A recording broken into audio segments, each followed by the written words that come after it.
were not even present when these bank documents were opened, is it not? No, Your Honor. Are you the source of these documents which the prosecution presented here? Are you the small lady who gave the documents to Congressman Umali? No, Your Honor. Are you the mysterious messenger who left the documents in the house of Congressman Banal? No, Your Honor. You are not. All right. The fact is, Mr. Witness, the examination and inquiry of these dollar accounts are prohibited under the Foreign Currency Deposit Act, Republic Act 6426. And due to this, PS Bank was able to obtain a temporary restraining order restraining any such examination or inquiry. And this Honorable Impeachment Court voted to respect the action of this Honorable Court. That's And a you very did long not, manifestation, Your Honor. What is the question? and you did not mention this to the Ombudsman, am I correct? Can I explain?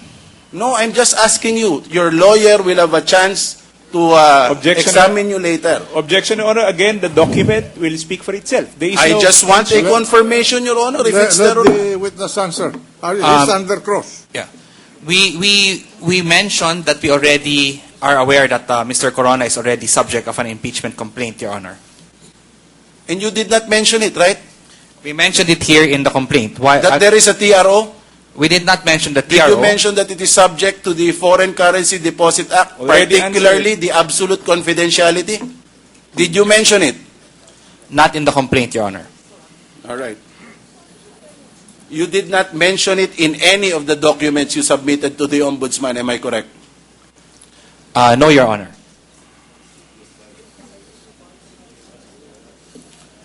Mr. Witness, you brought your lawyer with you. You said that when you have your lawyer with you right now. Am I correct?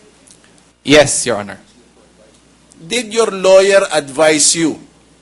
Did he give you any advice? Did he review the complaint that is in front of you before it was filed with the Ombudsman? Attorney-client privilege, Your Honor. No, I just wanted to know if he sought the advice. I'm not asking for the work product. I'm just asking if he asked for advice. We reform the question. You are assuming that he had a lawyer when he engaged that lawyer when the complaint was being drafted. Reform the question. Did you seek any kind of assistance in the preparation of the complaint? Your Honor, the complaint was not prepared by myself only. The complaint was done together with the help of some lawyers, volunteer lawyers who primarily led by the Honorable Risa Ontiveros. And we reviewed, we met last February 17 to review the document, and that is the time that we agreed to sign it and file it with the Office of the Ombudsman. My question is, did you seek professional advice? You personally? I just mentioned to my lawyer about we will be filing a complaint. But as to the document, when I saw it in February 17, it was already being edited. I was not with my lawyer at that time. Okay. You know, I have an idea, Mr. Witness, why you suppress or fail to mention these vital circumstances to the Office of the Ombudsman. And let me ask the necessary questions in order to confirm whether my idea is correct or not. Let me ask you, are you the lead convener of a group called Kaya Natin? Already answered, Your Honor. Let him answer. Yes. Now, is it not a fact that this group called Kaya Natin has been very critical publicly against Chief Justice Corona? Not all of our members, and we haven't released a formal public statement asking for his conviction, Your Honor. I have here from your blog site an official statement of Kaya Natin on the impeachment of Chief Justice Renato Corona.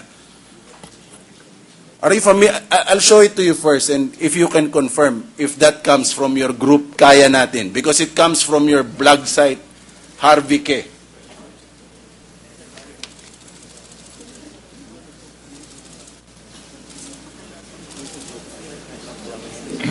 The witness is examining the Your Honor, document. we would like to manifest that the document is not part of the subpoena, and we would like to know the relevance. Otherwise, we will object to the materiality of the question. It's an impeaching document. Yes. Let the witness answer. Yes, we supported the impeachment of Chief Justice Renato Corona, but not. We asked the Senate to duly investigate the said impeachment complaint. May I read a portion of the official statement of Kaya Natin on the impeachment of Chief Justice Renato Corona and tell me if I am lying?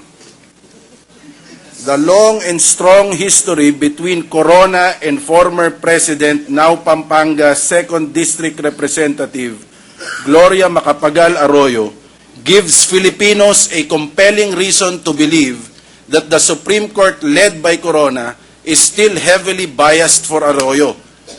It also did not help that Corona's appointment as Chief Justice itself was questionable and went against the Constitution as a midnight appointment. Am I correct? Yes, Your Honor. I will not even ask you why you did not mention the De Castro ruling anymore in this statement.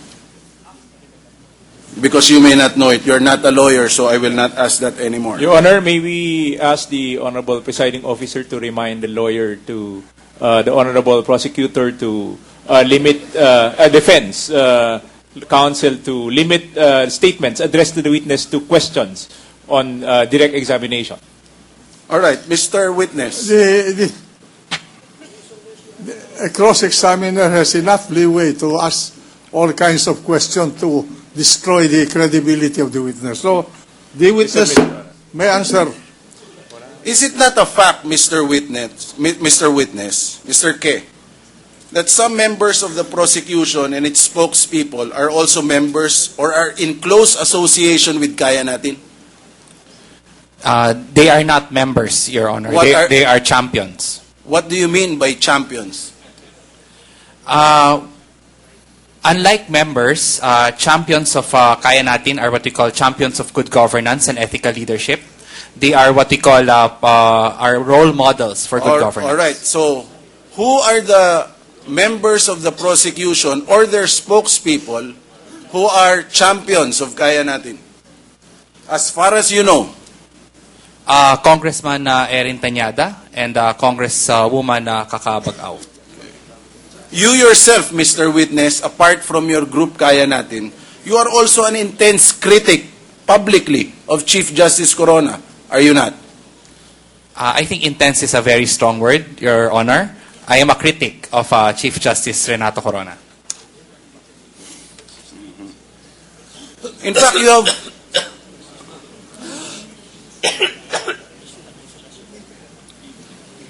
In fact, Mr. Witness, in your column in the Manila Times, you have written about Chief Justice Corona and mentioned that his impeachment is not about the ruling in Hacienda Luisita. Am I correct? Yes, Your Honor. And in fact, in your Facebook account, you have been posting numerous articles that are derogatory to the Chief Justice, is it not? Yes, Your Honor. And am I correct now to conclude that it is for these reasons that you were not willing to disclose to the Ombudsman the exculpatory circumstances favorable to the Chief Justice in these proceedings? Again, Your Honor, I am not a lawyer, so I do not understand what is exculpatory, and I do not know what does that mean. I will not pursue it any further, Mr. K. But let me just ask you, did you find it necessary to include the fact that Mr. Pascual Garcia pointed out that there are 42 points of discrepancies in your in the PS Bank account reference cards presented here? Already answered, Your Honor. All right, I will not pursue it. I'll just withdraw it. Let me just go to another point, Mr. Ke. You appeared on television recently in the act of submitting documents to the Senate President about dollar and euro accounts of Chief Justice Corona. Am I correct? Can I explain, Your Honor? No. Yeah. Just tell me if you indeed. Yes, I submitted a Answer letter. the question. Yes, I'm sorry, Mr. Presiding Officer. Yes, I submitted a letter and documents to the presiding officer. Where are these documents? I had them received at the office of the presiding officer. Where is your copy? I did not bring it, Your Honor. You did not bring them. In the Facebook account, there were transaction records posted. Can you just take a look at these alleged transaction records posted on Facebook and tell me if these were the documents which you submitted to the Senate President in a sealed envelope? Your Honor, may we ask if the Facebook account is the Facebook account of the witness? Let the witness respond to But it. that is a misleading question, Your Honor. There He's is a being statement. confronted right now, Your Honor. But the question, Your Honor, is... Let the witness answer.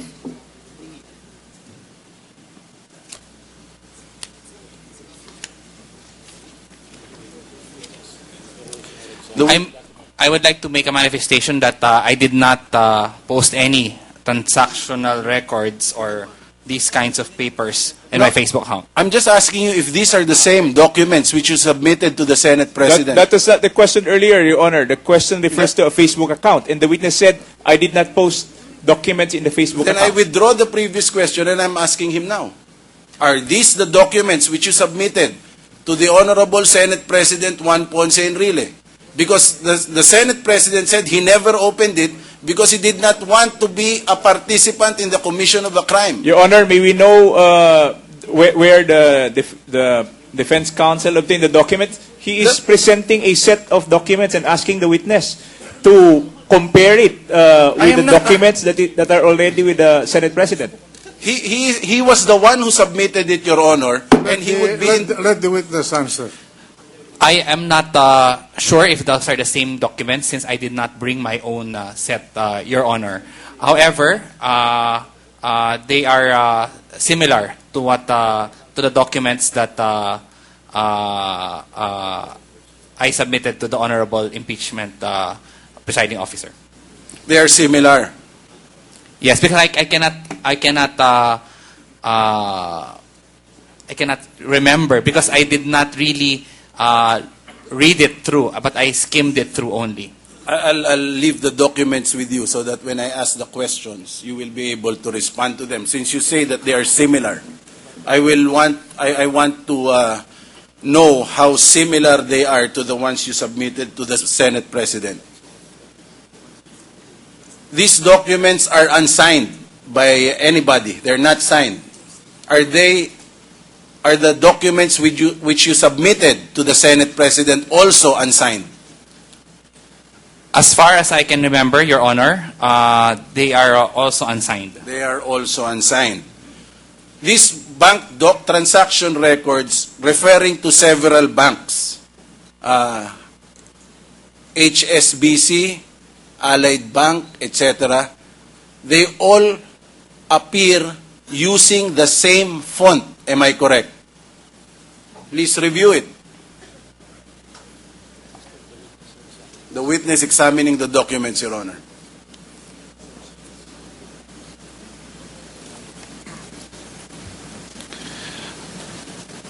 They seem to have the same font. The same font.